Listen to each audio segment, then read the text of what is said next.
Inch'Allah, je suis sur la liste du CIA, du FBI, du département britannique. Alhamdulillah. Je suis sur la liste de ces personnes, Inch'Allah, qui n'iront pas à Jannah. Vous ne les trouverez pas à Jannah.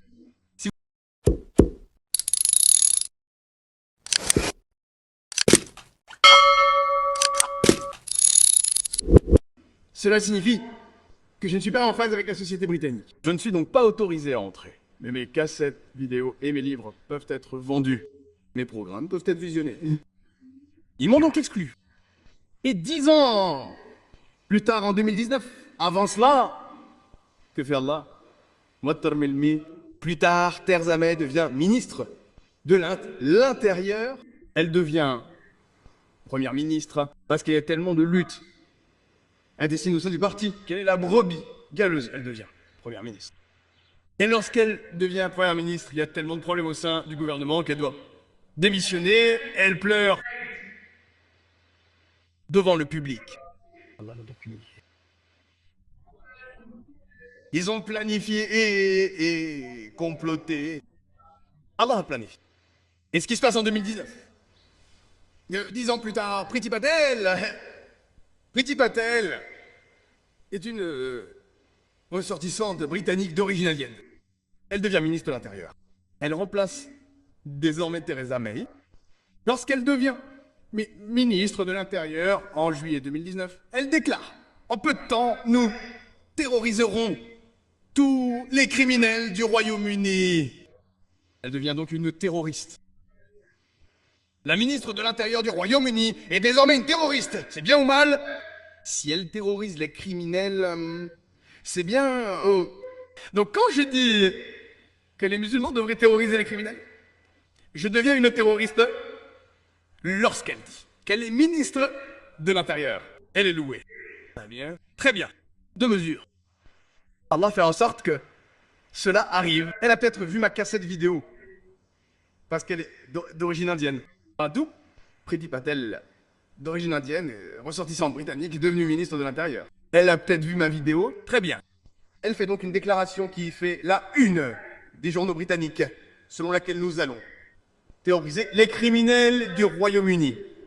Ah bien là. Cela signifie qu'elle veut terroriser. Elle est devenue terroriste. Il s'agit désormais d'une politique de deux poids, deux mesures.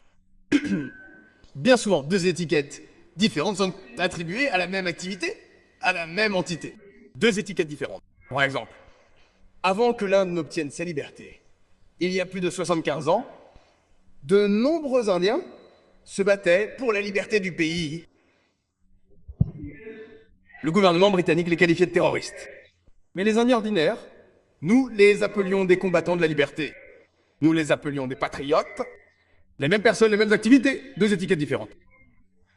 Certains les appellent des terroristes, d'autres les appellent des patriotes, combattants. Les mêmes personnes, les mêmes activités. Si vous êtes d'accord avec le gouvernement britannique, qui estime qu'il a le droit de régner sur l'Inde, alors vous qualifierez ces personnes de terroristes. Mais si vous êtes d'accord avec le gouvernement britannique, qui estime que les Britanniques sont venus en Inde pour faire des affaires, ils n'ont pas le droit de nous régner, alors vous qualifierez ces personnes de combattants de la liberté. Et l'un des célèbres combattants de la liberté, Bakut Singh, le gouvernement britannique l'a qualifié de terroriste et l'a pendu. Nous, les Indiens ordinaires, nous l'appelions Debak, un patriote, un combattant de la liberté. Même personne, même activité, deux étiquettes différentes. Certains le qualifient de héros. Les Britanniques le qualifient de méchant. Par conséquent, je vous ai dit que les médias peuvent transformer le noir en blanc, le jour en nuit, le héros en méchant, le méchant en héros. Les mêmes personnes, la même attitude. Et vous avez de nombreux exemples. Nous savons qu'en 1775, lorsque les Américains se battaient pour la liberté contre les Britanniques dirigeaient les États-Unis, avant même la formation des États-Unis. Ils dirigeaient l'Amérique, et de nombreux Américains se battaient pour la liberté. En 1775, George Washington, à cette époque, était qualifié de terroriste, numéro 1 dans le monde par le gouvernement britannique. Plus tard, lorsque les Américains obtinrent leur liberté, et qu'ils firent des États-Unis, les États-Unis d'Amérique, le même terroriste, George Washington devint président des États-Unis. Imaginez que le terroriste numéro 1 devienne président des États-Unis. Un pays le traite de terroriste, l'autre de combattant de la liberté. Et les deux se mettent alors d'accord. Maintenant, ils terrorisent le monde entier. Le Royaume-Uni et l'Amérique se sont unis et ont déclaré que nous avions le maximum de droits de l'homme. Nous nous battons pour les valeurs humaines. Ce n'est rien d'autre qu'un spectacle. Ils attaquent des pays qui sont moins bien équipés financièrement. Et ils disent que nous y allons pour la paix. La guerre pour la paix. Ils sont en guerre contre la paix. Ils attaquent l'Afghanistan, l'un des pays les moins bien équipés au monde, depuis 20 ans. Que faire Allah? Ils renversent la situation. Après avoir dépensé des milliers de milliards de dollars, ils ont dû battre en retraite. Ils étaient des Moudjahidines, le vrai djihad, les talibans. Ils les ont formés. Ils ont dépensé des millions de dollars pour les former contre une guerre par procuration contre la Russie. Mais quand ils sont partis prendre le contrôle de l'Afghanistan, ils ne les ont pas autorisés. Qui êtes-vous? Ils ne les ont pas autorisés. Et pendant 20 ans, ils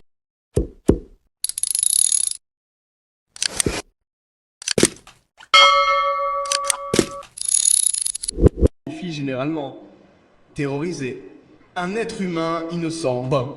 Dans ce contexte, aucun musulman ne devrait jamais être un terroriste. Nous, musulmans, ne devrions terroriser que les éléments antisociaux, les violeurs, les voleurs, ceux qui créent des façades. Et le Coran dit que, dans le chapitre numéro 8 du Surah, verset numéro 60, préparez votre état de cheval et terrorisez les cœurs des éléments antisociaux. Donc, lorsque je suis devenu populaire au Royaume-Uni, et que le Parti travailliste a perdu, et que les conservateurs sont arrivés au pouvoir en 2010. 2009 était la dernière fois que je me suis rendu au Royaume-Uni pour donner une conférence. Je suis allé au Royaume-Uni plusieurs fois. Donc en 2010, j'étais censé donner de nombreuses conférences à la Web Arena et dans divers endroits bombés. Donc avant d'atterrir, comme j'avais un visa de 5 ans, je n'ai pas eu à prendre un nouveau visa. Mais avant de pouvoir atterrir au Royaume-Uni, lorsque le Parti travailliste a perdu, et que les conservateurs sont arrivés, Theresa May était la ministre de l'Intérieur. Elle a demandé qui était le prédicateur musulman le plus célèbre du Royaume-Uni. Elle a donc demandé au ministère de l'Intérieur et la réponse est venue du docteur Zaki. Et ils ont dit que Zaki était censé venir dans quelques semaines. Ne l'autorisez pas. J'ai dit pourquoi pour nous vous arrêter toute la journée? Nous lui avons délivré un visa, 5 visas ont déjà été délivrés.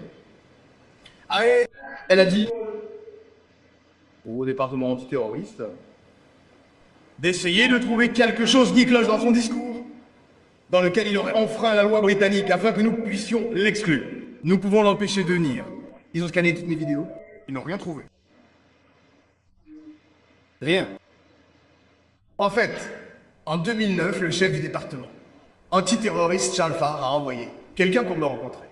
Et il m'a dit, vous savez, de bien Jacques, c'était à l'époque où le Parti travailliste était au pouvoir. Et allait canon.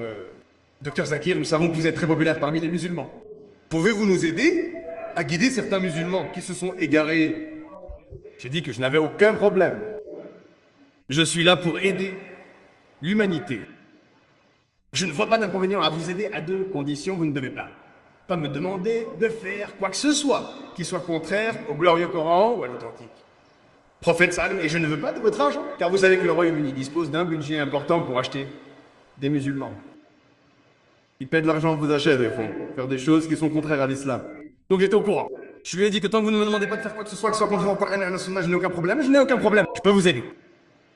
Je n'ai pas besoin d'argent non plus. Alors n'essayez pas de m'attirer. Et nous étions en coordination. Et après environ 7 ou 8 mois, lorsque le gouvernement a changé, maintenant que Theresa May, qui était à l'époque ministre de l'Intérieur et qui est devenu plus tard Premier ministre, a voulu m'exclure. Elle a ensuite envoyé des personnes du département britannique de la lutte contre le terrorisme, rencontrer l'ECI à l'extérieur. Vérifiez avec eux si vous pouvez obtenir des preuves. Encore une fois, docteur Zakir. Masha'Allah, je suis sur la liste du CIA, du FBI, du département britannique. Alhamdulillah. Je suis sur la liste de ces personnes, Inch'Allah, qui n'iront pas à Jannah. Vous ne les trouverez pas à Jannah. Si vous ne suivez pas le Coran, vous les rencontrerez à Jahannam. Ils ont donc dit que nous n'avions aucune preuve pour l'instant. Ils ont dit que si vous excluez le docteur Zakai, s'il va au tribunal, nous perdons, je m'occuperai du tribunal. Donc en 2010, ils m'ont exclu. Exclu. J'étais censé faire une tournée de conférence. Et je vais vous dire pourquoi je vous dis cela. Ils m'ont exclu. Et avant que je puisse quitter mon pays, ils ont envoyé une lettre au officiel par l'intermédiaire du Haut Comité, pour me dire que j'étais exclu pendant 3 ans. Et ils en ont donné la raison. L'une des raisons est que le docteur Zakin dit que chaque musulman devrait être un terroriste. Je vous donne donc le contexte. Ce qu'ils font, ils citent, mais ils ne donnent pas la phrase complète que le docteur Zakin Nang dit « Vous ne pouvez terroriser aucun être humain innocent ». Oh, le docteur Zakin Nang dit que chaque musulman est un terroriste. Il fait donc la promotion du terrorisme. Alors, machallah, nous engageons les meilleurs avocats. L'un de mes fans. Et mes avocats m'ont dit, docteur Zak, que vous gagnez le procès à 99,9 ans. Ils n'ont aucune preuve. Mon ami qui a financé, qui a payé 1 million de livres, 1 million de livres sterling, nous avons plaidé l'affaire devant la Cour suprême, la Cour d'appel, puis nous sommes allés devant la Cour européenne. Il a dit que nous perdions à 95%. Ce gouvernement n'est pas juste. Mais nous allons leur montrer. Et j'étais le seul musulman à aller devant la Cour suprême. Jusqu'à la Cour européenne.